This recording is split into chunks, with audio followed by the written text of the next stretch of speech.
तो बांग्लादेश में लगातार आक्रमण हो रहे हैं, आग लगाई जा रही है। मन बहुत दुखित है हमारा, मन बहुत आप्रसन्न है हमारा कि जितने भी हिंदू बांग्लादेश में फंसे हैं, जो भी आना चाहें उन्हें शरण भी दी जाए। बांग्लादेश में हिंदू अत्याचार पर मोदी का एक्शन प्लान। बांग्लादेशी हिंदुओं को बचाने हेतु मोदी ने किया बड़ा ऐलान। गाजा के मुस्लिमों के लिए दया और सहानुभूति दिखाने वाले लेकिन मुसीबत में फंसे हिंदुओं पर विपक्षियों ने साधी घोर चुप्पी। इंडी गठबंधन ने हिंदुओं की चिंता से किया परहेज। आखिर पीएम मोदी हिंदुओं को बचाने के लिए क्या अपनाएंगे नई तकनीक? दोस्तों, फिलहाल बांग्लादेश नफरत और हिंसा की आग में दहक रहा है और दुर्भाग्य की बात यह है कि इस नजरती आग के शिकार वहां के निर्दोष आम हिंदू बन रहे हैं। बांग्लादेश के आम हिंदुओं को निशाना बनाया जा रहा है, उनके मंदिर तोड़े जा रहे हैं, उन्हें मौत के घाट उतारा जा रहा है। ऐसी नाजुक स्थिति को देखते हुए भारत से लेकर यूएसए तक चिंता जाहिर कर रहा है। इन्हीं हालातों को देखते हुए पीएम मोदी लगातार बांग्लादेश के हिंदुओं को भारत में शरण देने का काम कर रहे हैं और उनके लिए चिंता जता रहे हैं। लेकिन आपको यह जानकर न सिर्फ हैरानी होगी बल्कि बेहद परेशानी होगी कि बांग्लादेश के हिंदुओं के लिए अभी तक इंडी गठबंधन ने एक पोस्ट तक शेयर नहीं की और न ही किसी प्रकार की चिंता जताई। दोस्तों, कांग्रेस पार्टी के प्रमुख राहुल गांधी ने अभी तक मुसीबत में फंसे हिंदुओं के लिए एक भी पोस्ट शेयर नहीं की। आपको बता दें कि वहीं नेता ये हैं जो गाजा में मुसलमानों के लिए एक के बाद एक पोस्ट शेयर किए जा रहे थे, लेकिन जब हिंदुओं पर हो रही हिंसा की बात आई तो इन्होंने चुप्पी साध ली। दरअसल दोस्तों, आज के इस वीडियो में हम आपको पीएम मोदी के नए एक्शन प्लान के बारे में बताने वाले हैं और साथ ही आपको बताएंगे कि आखिर किस तरह से विपक्षियों ने इस मामले को लेकर चुप्पी साध ली है। तो चलिए बिना किसी देरी के वीडियो शुरू करते हैं। वीडियो में आगे बढ़ें उससे पहले अगर आप एक सच्चे हिंदू हैं तो सब्सक्राइब करें फैक्ट मंत्रा चैनल को और बेल नोटिफिकेशन को ऑल पर लगाएं ताकि कोई भी वीडियो मिस ना हो। दोस्तों, चलिए सबसे पहले आपको बीजेपी सांसद अनुराग ठाकुर के इस बयान को दिखाते हैं जिसमें उन्होंने सबके सामने विपक्ष के दोहरे चरित्र को साफ जाहिर किया। प्रधानमंत्री जी ने भी ट्वीट करके जो इंटरिम गवर्नमेंट के प्रधानमंत्री हैं उनको बधाई भी दी, लेकिन ये भी कहा कि हमारे जो वहां पर हिंदू और अल्पसंख्यक हैं उनकी शांति, सुरक्षा और विकास सबको सुनिश्चित किया जाए। लेकिन दुर्भाग्य ये है सर कि नेता प्रतिपक्ष और कांग्रेस पार्टी के अध्यक्ष ने ट्वीट जब किया या उनको बधाई जब दी तो हिंदुओं की वहां पर सुरक्षा की कोई बातचीत नहीं की, ना ही उसका उल्लेख किया, ना ही अल्पसंख्यकों की सुरक्षा की बात की। ऐसी कौन सी मजबूरी थी कि ये लोग वहां पर हिंदुओं और अल्पसंख्यकों की सुरक्षा की बात भी नहीं कर सके? गाजा को लेके आपने बड़ी बड़ी बातें की, गाजा को लेके आप बड़ी बड़ी बातें करते थे। तो आप साफ देख सकते हैं कि उन्होंने आखिर किस तरह से विपक्ष के दोहरे चरित्र का पर्दाफाश कर दिया। दरअसल बांग्लादेश के हिंदुओं का क्या हाल है ये पूरी दुनिया जानती है।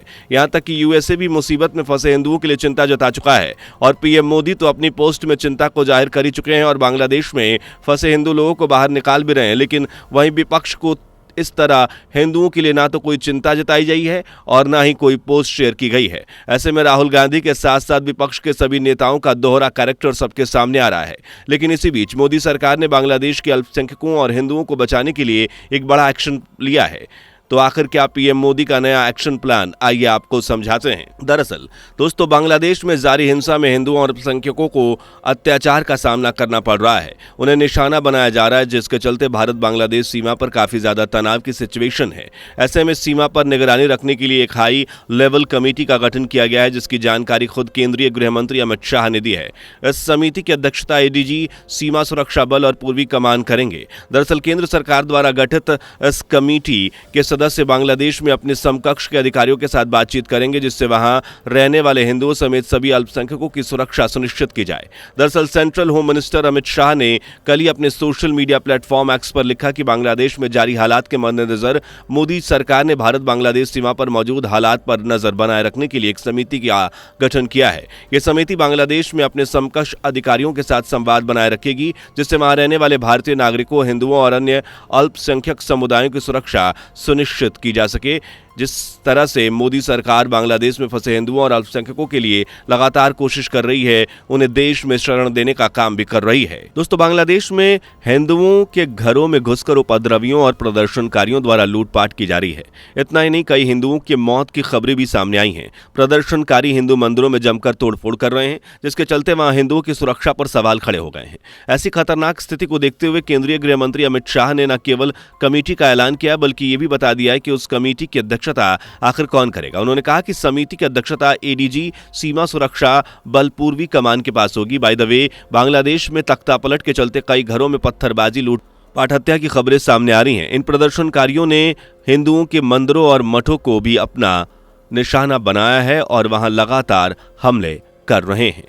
आपको बता दें कि लगातार इन हमलों से प्रदर्शनकारियों ने हिंदुओं की एक बड़ी आवाम को डरा दिया है, जिससे एक बड़ी आवाम हिंदू देश छोड़कर भारत आने के लिए भारत बांग्लादेश सीमा पर आ गई है। हालांकि उनकी घुसपैठ की कोशिश को बीएसएफ ने नाकाम कर दिया है। इनफैक्ट बांग्लादेश में तख्ता पलट के बाद बनी अंतरिम सरकार के प्रमुख मोहम्मद यूनुस ने फिलहाल शपथ ले ली है। ऐसे में पीएम मोदी ने यूनुस को सरकार का प्रमुख बनने की बधाई तो दी ही, लेकिन इसके साथ ही साथ उन्होंने हिंदुओं की सुरक्षा का मुद्दा भी उठाया।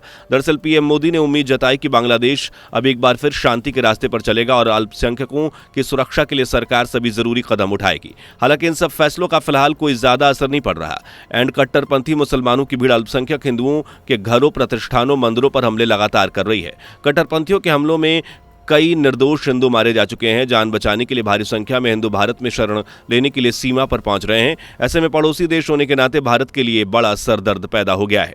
भारत के सामने फिलहाल सबसे बड़ी चुनौती है वो बांग्लादेश में हिंदुओं की सुरक्षा सुनिश्चित करे और आखिर कैसे करे ये। दूसरी तरफ सीमा पर पहुंच रहे हिंदुओं को और घुसपैठ करना चाह रहे कट्टरपंथी मुसलमानों के बीच फर्क करे तो कैसे करे। लेकिन दोस्तों, इन तमाम मुश्किलों के बीच मोदी सरकार अपने मंसूबों पर कायम है और हर मुमकिन कोशिश अल्पसंख्यक और हिंदुओं को बचाने के लिए कर रही है। और तो और इन सबकी सुरक्षा के लिए पीएम मोदी ने बांग्लादेश में बन रही अंतरिम सरकार के मुखिया को एक संदेश भी लिखा है, जिनमें उन्होंने अल्पसंख्यक हिंदुओं की सेफ्टी की मांग की है। आइए आपको बताते हैं कि आखिर पीएम मोदी ने मोहम्मद यूनुस के लिए क्या पोस्ट किया। दरअसल मोहम्मद यूनुस के शपथ लेने के बाद प्रधानमंत्री नरेंद्र मोदी ने उन्हें बधाई देते हुए कहा कि प्रोफेसर मोहम्मद यूनुस को उनकी नई जिम्मेदारी संभालने पर मेरी शुभकामनाएं। हम उम्मीद करते हैं कि जल्दी सामान्य स्थिति बहाल हो जाएगी, जिससे हिंदुओं और अन्य सभी अल्पसंख्यक समुदायों की सुरक्षा सुनिश्चित होगी।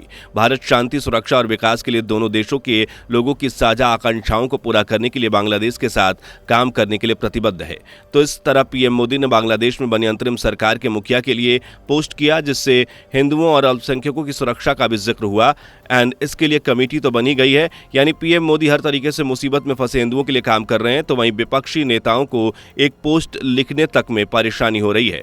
गाजा युद्ध में मुसलमानों के लिए चिंता जताने के लिए इनके पास वक्त है, लेकिन मुसीबत में फंसे हमारे हिंदू भाइयों के लिए चिंता जताने के लिए इनके पास टाइम नहीं है। वैसे दोस्तों, इन नाजुक हालातों और बांग्लादेश और कट्टरपंथियों का शिकार बन रहे हिंदुओं के लिए आपका क्या मानना है, हमें कमेंट में जरूर बताएं। आशा करते हैं कि आपको जानकारी पसंद आई होगी, इसलिए वीडियो को ज़्यादा से ज़्यादा शेयर करें एंड लाइक करना तो बिल्कुल भी ना भूलें। एंड अगर अभी चैनल को सब्सक्राइब नहीं किया तो सबसे पहले चैनल को सब्सक्राइब करें। दोस्तों, आपको स्क्रीन पर 2 और वीडियोस दिखाई दे रही हैं, जिसे देखने के लिए स्क्रीन पर क्लिक करें।